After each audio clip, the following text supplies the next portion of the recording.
ఓం నమో భగవతే శ్రీరమణాయ. అందరికీ నమస్తే. శ్రీరమణీయం ఛానల్కి స్వాగతం. భగవాన్ శ్రీ రమణుల జీవిత విశేషాలు 14వ భాగం. జగద్గురు శ్రీ శంకరాచార్యుల వారు రాసిన 5 శ్లోకాలు గల కౌపీన పంచకం గురించి ఇక్కడ ప్రస్తావించడం ఉచితంగా భావిస్తున్నాను. ఈ 5 శ్లోకాలలో చివరి పాదంలో మకుటంగా కౌపీనవంతః ఖలు భాగ్యవంతః అనే పాదం మనకు కనిపిస్తుంది. దీని అర్థం కౌపీనం ధరించినవాడు అత్యంత భాగ్యశాలి అని. సాధారణంగా కౌపీన ధారణ అనేది బ్రహ్మచర్య దీక్షకు గుర్తు. హైందవ సనాతన ధర్మంలో సన్యాసం స్వీకరించే ముందు అన్నింటినీ పరిత్యజించి నడుముకు కౌపీనం ధరిస్తారు. అది కూడా లోకహితం కోసమే. మన పురాణాలలో సన్యాసి కౌపీనాన్ని తప్ప మరే వస్త్రాన్ని ధరించకూడదని మనకు అక్కడక్కడ కనిపిస్తుంది. కొన్ని సందర్భాలలో శివుడు కూడా కౌపీనం ధరించినట్లు చిత్రీకరించబడింది. అలాగే పళని మురుగన్ అనగా సుబ్రహ్మణ్య స్వామి మరియు హనుమంతుడు కూడా కౌపీనం ధరించినట్లు చెబుతారు. దాసబోధ గ్రంథకర్త అయిన సమర్థ రామదాసు, మన కథానాయకుడైన వెంకట్రామన్తో సహా అనేక మంది ఆధ్యాత్మిక గురువులు ఈ కౌపీనాన్ని ధరించినట్లు మనకు తెలుస్తుంది. జగద్గురు శంకరాచార్యుల వారు ఈ కౌపీన పంచకంలో కౌపీనధారి అయిన సన్యాసి పొందవలసిన ఉండవలసిన స్థితి గురించి, అతని నడకను చక్కగా వివరించారు. కేవలం కౌపీనం ధరించినంత మాత్రాన అతడు భాగ్యశాలి కాదు. ఇందులో చెప్పబడిన సన్యాసి యొక్క స్థితిని అనుభవంలోనికి తెచ్చుకొని నిరంతరం నిత్య చైతన్య స్థితిలో లీనమయ్యేవారే నిజమైన భాగ్యశాలి అని పేర్కొన్నారు. ఈ కౌపీన పంచకంలో చెప్పబడిన ఈ విషయాల గురించి క్లుప్తంగా సంగ్రహంగా ఇక్కడ తెలుసుకుందాం. వేదాంత వాక్యేసు సదా రమంతో. వేదాంత వాక్యాలైన అహం బ్రహ్మాస్మి, తత్వమసి, అయమాత్మా బ్రహ్మ, ప్రజ్ఞానం బ్రహ్మ వాక్యాల సారాంశమైన సచ్చిదానందంలో అనగా నిత్య చైతన్యంలో ఎల్లప్పుడూ రమించేవాడు. భిక్షాన్నమాత్రేన చ తుష్టిమంతః, భిక్షాటనతో లభించిన దానితో తృప్తిపడేవాడు. విశోకమంతఃకరణే చరంతః, ఆధ్యాత్మిక, ఆదిభౌతిక, ఆదిదైవిక దుఃఖాలను వదిలినవాడు. మూలం తరోః కేవలమాశ్రయంతః, ఆశ్రయం కోసం చెట్టు మూలాన్ని ఆశ్రయించినవాడు. పానిద్వయం భోక్తు మమంత్రయంతః, దోసిలికి పట్టినంత అనగా శరీరాన్ని నిలుపుకోవడం కోసం మాత్రమే తగినంత ఆహారాన్ని స్వీకరించేవాడు. కంధామివ శ్రీమపి కుత్సయంతః, వదిలిన వస్త్రంలా సర్వ సంపదలను త్యజించినవాడు. స్వానందభావే పరితుష్టమంతః, బ్రహ్మానంద స్థితిలో ఎప్పుడూ తృప్తిగా ఉండేవాడు. సుశాంత సర్వేంద్రియ వృత్తిమంతః, సకలేంద్రియ వృత్తులను అరికట్టినవాడు. అహర్నిశం బ్రహ్మసుఖే రమంతః, సచ్చిదానందంలో రేయింబవళ్ళు నిలకడగా ఉండేవాడు. దేహాదిభావం పరివర్తయంతః, దేహాత్మభావాన్ని పరిత్యజించినవాడు. స్వాత్మానమాత్మన్యవలోకయంతః, సర్వాత్మభావన కలిగి ఉండేవాడు. నాంతం నమధ్యం న బహిః స్మరంతః, ఆది మధ్యాంతరహితమైనది ఆత్మే అనే జ్ఞానం కలిగినవాడు. బ్రహ్మాక్షరం పావనముచ్చరంతః, పవిత్రమైన బ్రాహ్మీ స్థితిని స్మరించేవాడు.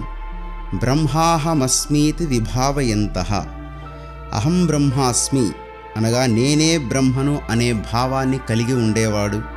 భిక్షాసినో దిక్షు పరిభ్రమంతః, భిక్షాటనలతో జీవిస్తూ ఏ బంధాలు లేని స్వేచ్ఛా విహారం కలిగినవాడు. అయినా కౌపీనధారే నిజమైన భాగ్యశాలి అని పేర్కొన్నారు. పైన చెప్పిన కౌపీనధారి యొక్క స్థితులకు వెంకట్రామన్ జీవితం చక్కని ఉదాహరణగా నిలుస్తుంది అని చెప్పడంలో ఎటువంటి అతిశయోక్తి లేదు. అరుణాచలేశ్వరుని పిలుపు మేరకు అరుణాచలం చేరుకున్న వెంకట్రామన్ తన వద్ద ఉన్న వస్తువులన్నింటినీ పరిత్యజించి కేవలం కౌపీనం మాత్రమే ధరించి వేగాళ్ల మండపంలోని అరుగు మీద ధ్యానిస్తులో మునిగిపోయాడు. శరీరం మీద కౌపీనం తప్ప వెంకట్రామన్ వద్ద ఏమీ లేవు. అన్నపానదుల గురించి కానీ, వస్త్రం గురించి కానీ, బాహ్య ప్రపంచపు స్థితిగతులకు సంబంధించిన ఏ ఆలోచన అతనిలో కనిపించదు. తనని ఒకానొక శక్తి నడిపిస్తుందని భక్తులకు చెప్పేవారు. తన ప్రస్తుత స్థితి గురించి కానీ, వర్తమాన పరిస్థితి గురించి కానీ, భవిష్యత్తు గురించి కానీ ఏ చింత లేని అమనస్క స్థితి వారిది. వెంకట్రామన్ తన శరీరాన్ని ఏమాత్రం పట్టించుకోలేదు. సగటు మానవుడు తన శరీరానికి కలిగే అనుభవాలనే జీవితంగా భావిస్తాడు. కానీ వెంకట్రామన్ శరీరాన్ని దాటి శరీరం లక్షించని పాఠాన్ని, అనగా చైతన్యపు స్థితిని సాధకులకు ఉపదేశించడమే ఉద్దేశ్యంగా అతని జీవితం మనకు కనిపిస్తుంది. అరుణాచలం చేరినప్పటి నుండి కళ్ళు మూసుకొని నిశ్చల స్థితిలో కూర్చోవడం, ఆకలి వేసినప్పుడు దగ్గరగా ఏది ఉంటే దానితో ఆకలి తీర్చుకోవడం, మరలా ధ్యాన స్థితిలో మునిగిపోవడం మినహా వారు ఏ ఇతరములైన కార్యకలాపాలలో పాల్గొన్నట్లు మనకు కనిపించదు. అరుణాచలానికి బయలుదేరిన వెంకట్రామన్ ప్రయాణపు మధ్యలో ఆకలి వేస్తే కొందరిని అన్నం పెట్టమని అడిగాడు. కానీ అరుణాచలం చేరుకున్నప్పటి నుండి భోజనం కోసం ఎవరిని అడగలేదు. ఏదో రకంగా ఆయనకు భోజనం సమకూరేది. మొదట మౌనస్వామి ద్వారా అభిషేకం చేసిన పాలు, ఆ తర్వాత క్రమంగా ఎవరో ఒకరు వారి వద్ద ఆహారాన్ని ఉంచి వెళ్ళేవారు.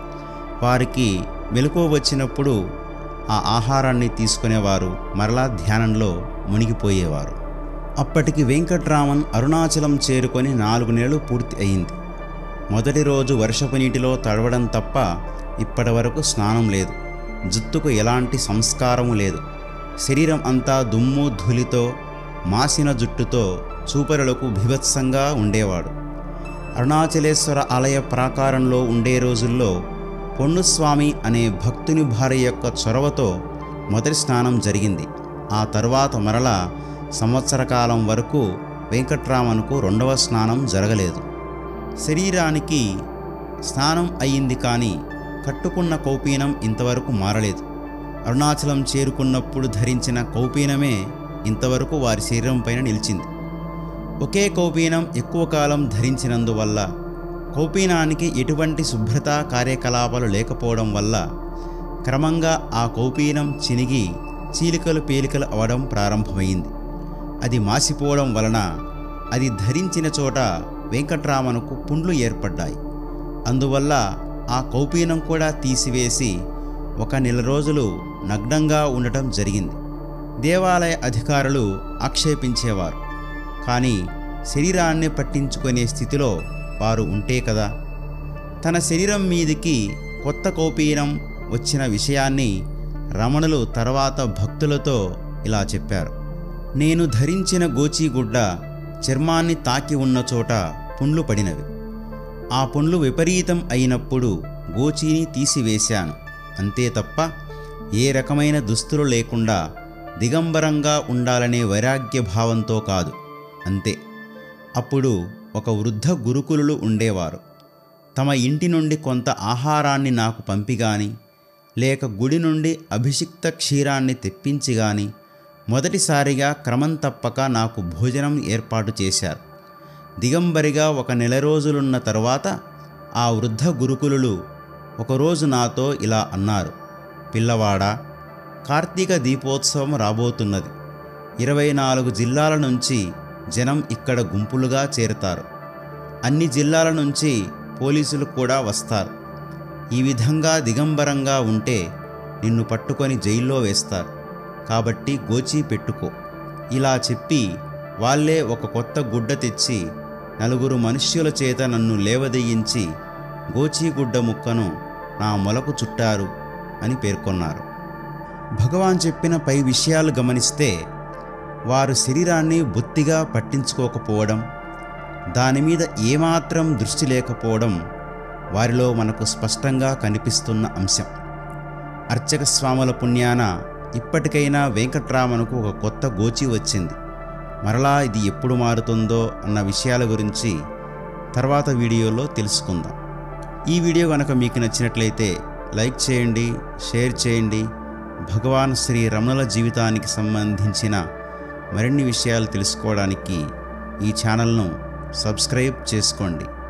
అమూల్యమైన మీ అభిప్రాయాలను కామెంట్ల రూపంలో తప్పక పంపించండి.